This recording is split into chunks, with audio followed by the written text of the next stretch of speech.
जय हिंद दोस्तों, welcome to my study channel A1 classes और मैं मानस मिश्रा आपका स्वागत करता हूं। जी हाँ दोस्तों, इस वीडियो में हम लोग पढ़ने वाले हैं फिजिक्स के टॉप 25 क्वेश्चन जो आपके आने वाले एग्जाम्स एनडीए, एयरफोर्स, नेवी के लिए बहुत ही ज़्यादा इंपॉर्टेंट है। और दोस्तों सबसे ज़्यादा मेन बात यह है कि दोस्तों अग्निवीर जो वैकेंसी आई है उसके लिए दोस्तों एयरफोर्स और नेवी के लिए ये बहुत ही ज़्यादा इंपॉर्टेंट रहने वाला है। दोस्तों 25 क्वेश्चन का ये टेस्ट है। दोस्तों इसमें आप लोग कितने क्वेश्चन सही करते हैं आप लोग कमेंट बॉक्स में मुझे बताइएगा। तो चलिए दोस्तों पहला वीडियो को स्टार्ट करते हैं। पहला क्वेश्चन ऊष्मा के संचरण की पहला क्वेश्चन कहता है ऊष्मा के संचरण की चालन और संवहन विधियों के बीच निम्नलिखित अंतरों पर विचार करें। पहला क्या कहता है, जबकि चालन में अणुओं की कोई वास्तविक गति नहीं होती है, संवहन अणुओं की वास्तविक गति द्वारा ऊष्मा का स्थानांतरण है। जबकि ठोस में ऊष्मा का स्थानांतरण चालन द्वारा होता है, संवहन द्वारा ऊष्मा का स्थानांतरण द्रवों और गैसों में होता है। तो बताइए उपरोक्त में से कौन से कथन सही हैं, कौन सा सही है बताना है आपको दोस्तों। ठीक है, पहला ऑप्शन है आपके पास केवल पहला, ऑप्शन है आपके पास केवल दूसरा, ऑप्शन है आपके पास एक और दो दोनों, ऑप्शन डी ना तो फर्स्ट और ना ही सेकंड। बताइए इसका दोस्तों राइट आंसर क्या होगा। फर्स्ट और दो यानी दोनों दोस्तों आपके क्या है कथन सही है, तो ऑप्शन सी यहाँ पर आपका राइट हो जाएगा। ठीक है, अगला प्रश्न देखते हैं।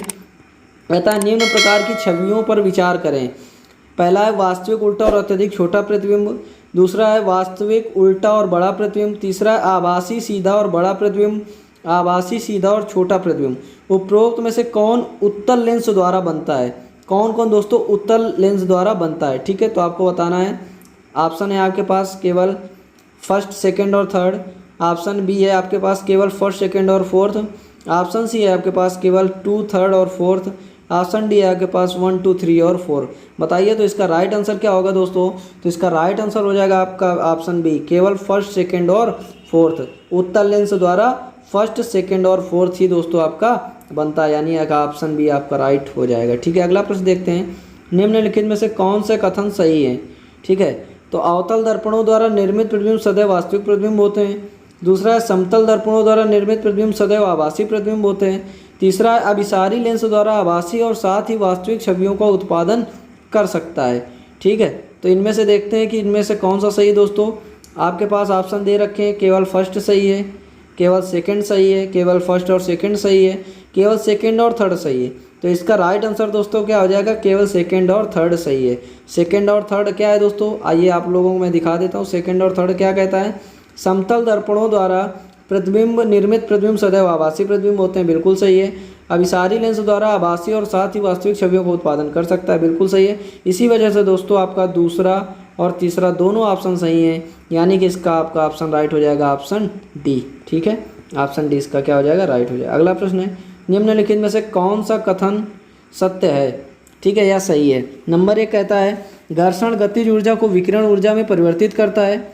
ठीक है, उसके बाद कहता है दोस्तों सेकंड नंबर दो पिंडों की टक्कर को पूरी तरह से बेलोचदार कहा जा सकता है यदि उनके बीच कोई ऊर्जा का आदान प्रदान नहीं होता है। तो दोस्तों पहला वाला हम सही लग रहा है कि घर्षण गतिज ऊर्जा को विकिरण ऊर्जा में परिवर्तित करता है, तो ऑप्शन ए आपका राइट हो जाएगा केवल ए। ठीक है, ऑप्शन ए यहाँ पर आपका राइट हो जाएगा केवल ए। अगला प्रश्न देखते हैं। फार्मूला 1 रेसिंग में सूखे और गीले टायरों का इस्तेमाल अलग अलग कामों में किया जाता है। इस संदर्भ में निम्नलिखित में से कौन सा कथन सत्य है। पहला कहता है जहाँ सूखे टायर गीली सतह की स्थिति के लिए होते हैं वहीं गीले टायर शुष्क सतह की स्थिति के लिए होते हैं। दूसरा कहता है जबकि ड्राई टायर्स में चैनलों से रहित एक ट्रेड पैटर्न होता है, गीले टायरों में चलने के पैटर्न में खांचे होते हैं। ठीक है, आप बताना है दोस्तों आपको इनमें से कौन सा सही है, फर्स्ट सही है, थर्ड सही है या सेकंड सही है। तो बताइए इसका राइट आंसर क्या हो जाएगा दोस्तों, बताइए जल्दी से। इसका राइट आंसर आपका हो जाएगा केवल सेकंड सही है।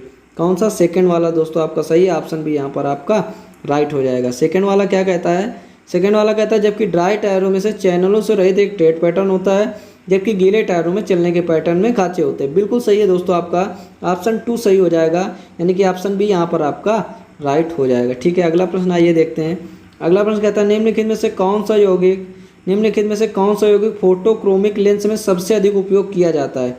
तो कौन सा, सिल्वर क्लोराइड यानी AgCl2 का यूज दोस्तों किया जाता है। ठीक है, अगला प्रश्न देखते हैं। अगला प्रश्न कहता है बांसुरी बजाते समय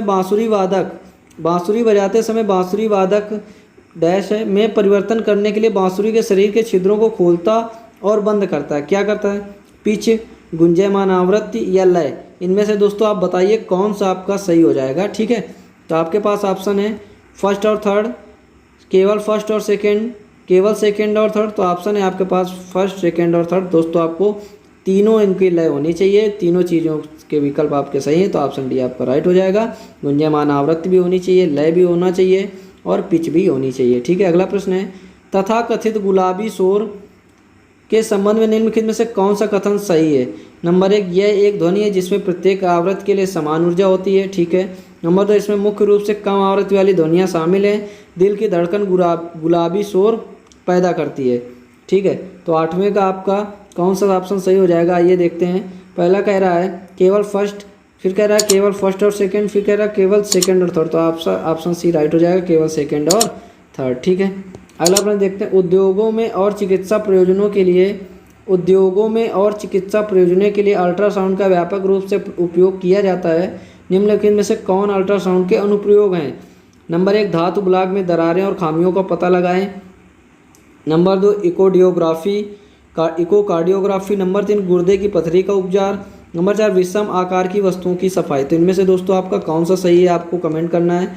ठीक है दोस्तों, इसके लिए कह रहा है ऑप्शन फर्स्ट और सेकंड सही है, केवल फर्स्ट, सेकंड और थर्ड सही है, फर्स्ट, थर्ड और फोर्थ सही है। तो दोस्तों इसमें से दोस्तों आपका फर्स्ट, सेकंड, थर्ड और फोर्थ तो सभी सही हैं, यानी कि यहाँ पर आपका ऑप्शन डी राइट हो जाएगा। ऑप्शन डी यहाँ पर आपका राइट हो जाता है। ठीक है, अगला प्रश्न देखते हैं। भौतिकी के संदर्भ में निम्नलिखित में से किस स्थिति में कार्य किया जाता है। नंबर 1, चलती गाड़ी पर ब्रेक लगाए जाते हैं और वाहन रुक जाता है। नंबर 2, एक गेंद को लंबवत ऊपर की ओर प्रक्षेपित किया जाता है और वह गुरुत्वाकर्षण बल के कारण वापस आ जाती है। बिल्कुल सही है। एक पिंड एक वृत्ताकार पथ में चलता है। अब दोस्तों इनमें से आपको बताना है कि सही विकल्प क्या हैं। तो केवल 1 और 2, केवल 2 और 3, केवल 1 और 3, केवल 1, 2 और 3। तो दोस्तों केवल 1 और 2 आपके सही विकल्प हैं, बाकी तीसरा दोस्तों एक पिंड एक वृत्ताकार पथ में नहीं चलता है। तो ठीक है, ऑप्शन है यहाँ पर आपका क्या हो जाएगा, राइट हो जाएगा। ठीक है, अगला प्रश्न देखते हैं। निम्नलिखित में से कौन सी इकाई लंबाई की दृष्टि से सबसे छोटी है। तो कौन सी दोस्तों, तो ये आपका फर्मी, ऑप्शन सी राइट हो जाएगा। फर्मी दोस्तों लंबाई की दृष्टि से सबसे छोटी है। ठीक है, अगला प्रश्न है। निम्नलिखित में से कौन सा युग्म 2 अदिश राशियों का प्रतिनिधित्व करता है। तो कौन सा करता है, तो दूरी और गति। ऑप्शन सी यहाँ पर आपका राइट हो जाएगा कि दूरी और गति दोस्तों अदिश राशियों का प्रतिनिधित्व करता है। ठीक है, अगला प्रश्न है। वेक्टर के संबंध में निम्नलिखित में से कौन सा कथन सही नहीं है। ए नंबर कहता है एक इकाई वेक्टर आयाम रहित है। एक वेक्टर का वेक्टर द्वारा विभाजित नहीं किया जा सकता है। एक सदिश बदल जाता है जब वह अपने आप विस्थापित हो जाता है। चौथा है डी नंबर, करंट एक वेक्टर मात्रा नहीं है। तो इसमें से आपको बताना है कि इनमें से कौन सा आपका ऑप्शन सही है। तो दोस्तों बताइए वेक्टर के लिए निम्नलिखित में से कौन सा कथन सही नहीं है। तो दोस्तों सी नंबर सही नहीं है, यह सदिश बदल जाता है जब वह अपने आप विस्थापित हो जाता है। तो ऑप्शन सी यहाँ पर आपका राइट हो जाएगा। बाकी के कथन आपके सही हैं, ऑप्शन सी आपका कथन सही नहीं है। ठीक है, अगला प्रश्न है। इनमें से कौन घर्षण का कारण है। नंबर 1, संपर्क में सतहों की खुरदरापन। नंबर 20, संपर्क में सतहों के अणुओं के बीच का आसंजन बल। दोनों ए और बी, डी इनमें से उपरोक्त में से कोई नहीं। तो दोस्तों इसका राइट आंसर क्या हो जाएगा आपका, ऑप्शन सी ए और बी दोनों।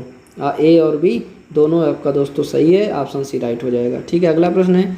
न्यूटन का तीसरा नियम तब लागू होता है जब शरीर आराम या गति में है। ठीक है, यानी कि ऑप्शन डी यहाँ पर आपका राइट हो जाएगा। न्यूटन का तीसरा नियम कब लागू होता है, जब शरीर आराम या गति में है। ठीक है, अगला प्रश्न देखते हैं। रॉकेट पर जोर है। तो दोस्तों इसके लिए कौन सा ऑप्शन सही होगा। रॉकेट एक ही दिशा में है, रॉकेट की विपरीत दिशा में, रॉकेट की दिशा में 90 डिग्री पर, उपरोक्त में से कोई नहीं। तो दोस्तों रॉकेट की विपरीत दिशा में, रॉकेट की विपरीत दिशा में क्या होगा दोस्तों, जोर लगेगा, प्रेशर लगेगा। ठीक है, अगला प्रश्न है आपका। बेलोचदार टक्कर के बारे में निम्नलिखित में से कौन सा कथन सही नहीं है।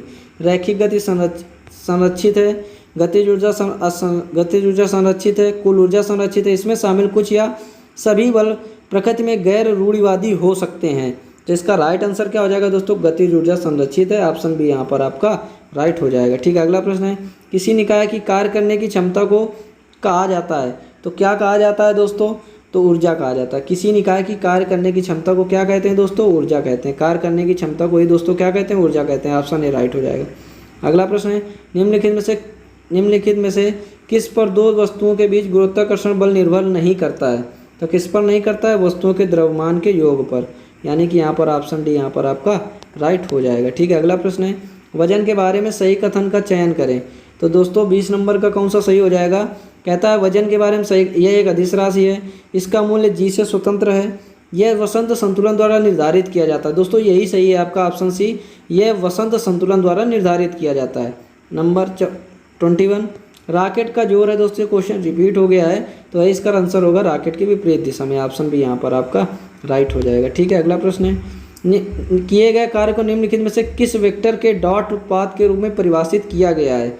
तो किस में परिभाषित किया गया है दोस्तों? बल और त्वरण, बल और क्षेत्र, बल और तात्कालिक वेग, बल और विस्थापन। तो किस में किया गया है दोस्तों? बल और विस्थापन में किया गया है। ऑप्शन डी आपका राइट हो जाएगा। अगला प्रश्न है, अगला प्रश्न क्या कहता है आपका, निम्नलिखित में से कौन गतिज ऊर्जा के बारे में सही है? यानी गतिज ऊर्जा के बारे में दोस्तों इन 4 ऑप्शन में से कौन सा आपका राइट है बताना है। गतिज ऊर्जा सकारात्मक या नकारात्मक हो सकती है, गतिज ऊर्जा संदर्भ के फ्रेम में स्वतंत्र है, ए और बी दोनों हो सकते हैं, उपरोक्त में से कोई नहीं। तो दोस्तों इनमें से कोई नहीं। ठीक है, उपरोक्त में से कोई नहीं दोस्तों, इसमें से सही है ऑप्शन डी आपका राइट हो जाएगा। ठीक है, अगला प्रश्न है, यदि दो पिंडों के प्रत्येक इकाई द्रव्यमान के केंद्र इकाई दूरी पर स्थित हो तो उनके मामले में सार्वत्रिक गुरुत्वीय स्थिरांक के बारे में निम्नलिखित में से कौन सा कथन सत्य है? तो इसका राइट आंसर दोस्तों आपका क्या हो जाएगा? यह उनके बीच आकर्षण बल के बराबर है। क्या है? यह उनके बीच आकर्षण बल के क्या बराबर है? ऑप्शन है यहाँ पर आपका राइट हो जाएगा। ठीक है, अगला प्रश्न क्या कहता है ये देखते हैं। कहता है पृथ्वी की सतह से भू स्थिर उपग्रहों की ऊंचाई कितनी है? तो दोस्तों उपग्रहों की ऊंचाई कितनी? 36,000 किलोमीटर। कितनी है दोस्तों? 36,000 किलोमीटर है इनकी क्या ऊंचाई। ठीक है दोस्तों, लगभग हमारे 25 क्वेश्चन कंप्लीट हो चुके हैं। अगर वीडियो आपको पसंद आए तो चैनल को ज़्यादा से ज़्यादा लाइक करें और सब्सक्राइब करना ना भूलें, जिससे हमारे आने वाले नोटिफिकेशन मिलते हैं। दोस्तों मैं लगभग काफ़ी सेट फिजिक्स के कराने वाला हूँ, जिससे आपको एग्जाम में काफ़ी ज़्यादा हेल्प मिलने वाली है। तो चैनल को अभी सब्सक्राइब कर लीजिए, जिससे मैं कोई भी वीडियो डालूँ तो सबसे पहले आप तक पहुँचे। तो चलिए दोस्तों मिलेंगे अपनी नेक्स्ट वीडियो में, तब तक के लिए जय हिंद, जय भारत, धन्यवाद।